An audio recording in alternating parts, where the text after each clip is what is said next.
Hello. हाँ बोला। कहाँ हुआ? मार्केट में आइली हो। तनी हमरे खातिर दवाई ले ले या। का भइल? अरे यार, हमके सर्दी जुकाम बुखार हो गई ल।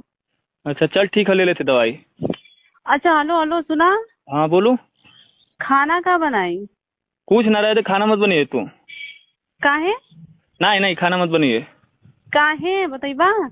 अरे खाना मत बनिए, एमे तो नेटा हटा बात, ओमे चुआ फुआ देवी तो के खाई रे बात।